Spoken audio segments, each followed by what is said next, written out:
Zero Malabar സഭയിൽ എറണാകുളം അങ്കമാലി അതിരൂപതയിലെ വിമതപക്ഷവുമായി നിലനിൽക്കുന്ന ഏകീകൃത കുർബാന തർക്കത്തിൽ വത്തിക്കാൻ സഭാ നേതൃത്വത്തോട് കർശന നടപടികളുമായി മുന്നോട്ടു പോകുവാൻ ആവശ്യപ്പെട്ടു. എറണാകുളം അങ്കമാലി അതിരൂപത കൂരിയയെ പിരിച്ചുവിടുക, അഡ്മിനിസ്ട്രേറ്റർക്ക് വേണമെങ്കിൽ സഭാ ആസ്ഥാനത്ത് തുടരുവാനുമാണ് തീരുമാനമെന്നാണ് പറയപ്പെടുന്നത്. ഇതിൽ നിന്നും വ്യക്തമായി പറഞ്ഞാൽ എറണാകുളം അങ്കമാലി അതിരൂപത ഭരണ സംവിധാനം സസ്പെൻഡ് ചെയ്യപ്പെടുന്നു എന്നതാണ്.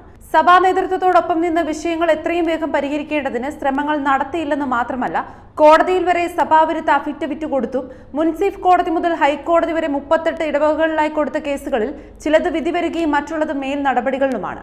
ഇത്തരം കാര്യങ്ങളിൽ ഉൾപ്പെടെ ഗുരുതര വീഴ്ചകളിൽ സഭാ നേതൃത്വം മൗനം പാലിക്കുന്നതിൽ വത്തിക്കാൻ അതൃപ്തി അറിയിച്ചതായും അറിയുന്നു. ഈ സാഹചര്യത്തിൽ കൂടിയാണ് അതിരൂപത ഭരണ സംവിധാനം സസ്പെൻഡ് ചെയ്യേണ്ട സ്ഥിതിയിൽ എത്തിച്ചേരുന്നത്. ചുരുക്കത്തിൽ എറണാകുളം അങ്കമാലി അതിരൂപതയുടെ ആസ്ഥാന ബസിലിക്കയ്ക്ക് സഭയുടെ ആസ്ഥാന ബസിലിക്ക എന്ന സ്ഥാനം നഷ്ടമാകാനാണ് സാധ്യത. അതിനു പുറകെ മേജർ അതിരൂപത സ്ഥാനവും നഷ്ടപ്പെട്ടേക്കാം. എറണാകുളം അങ്കമാലിക്ക് ആർച്ച് ബിഷപ്പ് മാത്രമായിരിക്കും ഭാവിയിൽ ഉണ്ടാവുക. സമ്പൽ സമർത്ഥമായ അതിരൂപത ഭിന്നിപ്പുകൾ മൂലം സസ്പെൻഡ് ചെയ്യപ്പെടുന്ന സാഹചര്യത്തിലേക്ക് വലിച്ചിഴച്ച് സഭയുടെ ചരിത്രത്തിലേക്ക് കറുത്ത അധ്യായം തുന്നിച്ചേർക്കുന്നതിൽ വിമതർക്കെന്ന പോലെ സഭാ നേതൃത്വത്തിനും ഒരുപോലെ പങ്കുണ്ടെന്ന് പറയേണ്ടി വരും. അതിന്റെ അവസാന സമയങ്ങളിലൂടെയാണ് ഇപ്പോൾ കടന്നു പോകുന്നത്. ലോകം മുഴുവൻ പടർന്നു പന്തലിച്ചു നിൽക്കുന്ന റോമൻ കത്തോലിക്ക സഭയെ പുച്ഛം നിറഞ്ഞ വാക്കുകൾ കൊണ്ട് ആക്ഷേപിക്കുന്ന പല സഭാസ്ഥാനികളും വിമത വൈദികരുമുണ്ട്.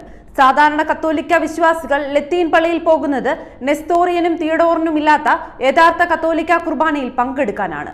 ലോകത്തെ ഏതൊരു വിശ്വാസിയും അവിശ്വാസിയെയും 2 കൈകൾ നിവർത്തിപ്പിടിച്ച് സന്തോഷത്തോടെ സ്വാഗതം ചെയ്യുന്നത് റോമൻ കത്തോലിക്ക സഭ മാത്രമാണ്. കത്തോലിക്ക പള്ളികളിൽ ആർക്കും വരാം. റോമൻ കത്തോലിക്ക സഭയിൽ ജാതിയും വിവേചനവുമില്ല. ആരോടും പൊടി തട്ടിക്കളഞ്ഞ് എഴുന്നേറ്റ് പോകാൻ ആരും പറയില്ല. ആ വിശ്വാസത്തിൽ, പാരമ്പര്യത്തിൽ വെള്ളം ചേർക്കാൻ യഥാർത്ഥ വിശ്വാസികൾ തയ്യാറല്ല.